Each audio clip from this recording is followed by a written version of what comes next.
Hello, it is Friday, it's the 19th of July. I'm Monita Rajpal. This is CNN News Center live from Hong Kong. Making news today. It thrived in the glory days of boom, but declined in the troubled times of bust. And now the U.S. city of Detroit is filing for bankruptcy with debts and liabilities of around $18 billion.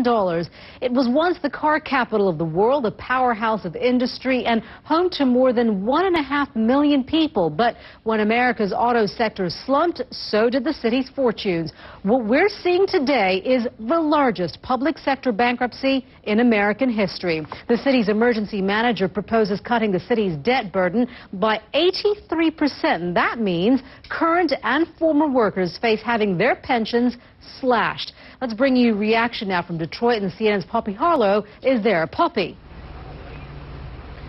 Hi there, Monita. We are here in Detroit, the Motor City. This is now... Yeah, those are some sad statistics for a once thriving city. Poppy, thank you very much for that. Poppy Harlow there, live for us in Detroit. Now, some of the other stories we're following for you here at CNN News Center. Security has been stepped up in Egypt as rival protests are planned for later this Friday. Supporters of the ousted President Mohamed Morsi are expected to hold a demonstration calling for his reinstatement. Morsi's opponents are also calling for people to rally in support of the new interim government. Reza Sayed joins us now from the Egyptian capital, Cairo, with more on how it feels to be a Friday. Reza, is usually a tense day, as it's a day of prayers. How's it feeling over there today? It is indeed Friday here in Egypt, and that could only mean one thing, Monita. We appreciate that. Thank you. Reza Sayed there live for us in Cairo. Russian opposition leader Alexei Navalny has been temporarily released from custody pending the outcome of his appeal. Navalny was convicted on embezzlement charges on Thursday and sentenced to 5 years in prison. New photos of Boston bombing suspect Dzhokhar Tsarnaev have been published, taken on the night he was captured. A police photographer released the graphic images in a response to a Rolling Stone magazine cover that many say makes the suspect look like a star. Take a look. These new photos showing a much different picture of Dzhokhar Tsarnaev. Australian Prime Minister Kevin Rudd says asylum seekers who arrive in Australia by boat will have no hope of staying in the country as refugees. He unveiled a new plan today that will redirect legitimate refugees to Papua New Guinea.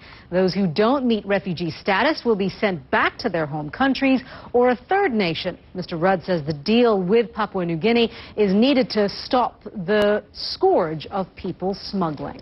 Trayvon Martin's parents have been speaking out for the first time since a jury acquitted George Zimmerman of murder. Zimmerman is the Neighborhood Watch volunteer who shot and killed Martin, an unarmed teenager. Martin's parents told CNN's Anderson Cooper about their shock and disappointment.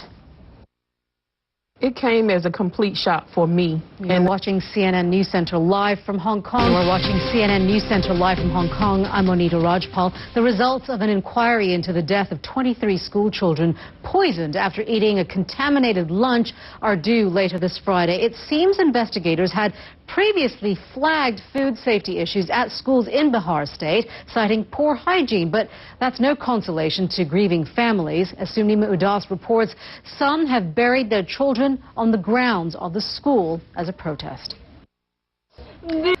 Some major cities in the Northern Hemisphere are experiencing heat waves that are just becoming unbearable. In Japan, heat stroke has killed several people and hospitalized thousands more. Let's talk more about these dangerous heat waves, and our meteorologist Mari Ramos at the World Weather Center joins us now with, is there a possible explanation, Mari? You know what, Monita, for all of those deaths, the thing is that heat is a silent killer. People don't really think of heat as... Thank you very much. You're watching CNN News Center live from Hong Kong. Thanks. You are watching CNN News Center live from Hong Kong. The royal baby is 6 days overdue, or is it? Journalists have spent the past week camped out in front of a London hospital after a report said the baby was due on July 13th. But Britain's Telegraph newspaper now says that's wrong and that Kate's due date is actually today. Well, our own Max Foster is outside St. Mary's Hospital and joins us now. If it's today, that's a good thing, or it could mean another 2-week wait for you, Max. It's a good thing. Yeah, exactly. We're kind of hoping that we were right with the last Saturday one. The interesting thing is, while we're all waiting here anxiously for this baby to arrive, and of course there must be some frustration amongst the journalists that you're around as well for having to wait. I mean, let's think about the parents-to-be here for a second. It's very hot where you are. I'm sure the Duchess would really like to have this baby out now. As an expectant parent, I mean, you've been there, Max. What could they be going through right now? Poor things. Well, exactly, and I think they just, he'll be concerned about her and... Today, as comfortable as she is, the hard work is still to come. I mean, they do call it labor for a reason. Max, thank you very much for that. Our royal correspondent, Max Foster, there outside St Mary's Hospital in London. Now, if these walls could talk in Windsor Castle, framed photos and newspapers recall the ups and downs of life in the royal family, letting you to drink in history, literally. Nina DeSantis explains.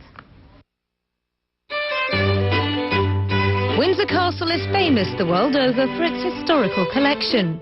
People come from all over the world. And as the royal baby watch continues, CNN speaks with friends and family of the parents-to-be. We're watching CNN News Centre. I'm Monita Rajpal, live at CNN Hong Kong. Thank you for joining us. I'll update you the news headlines in just a moment.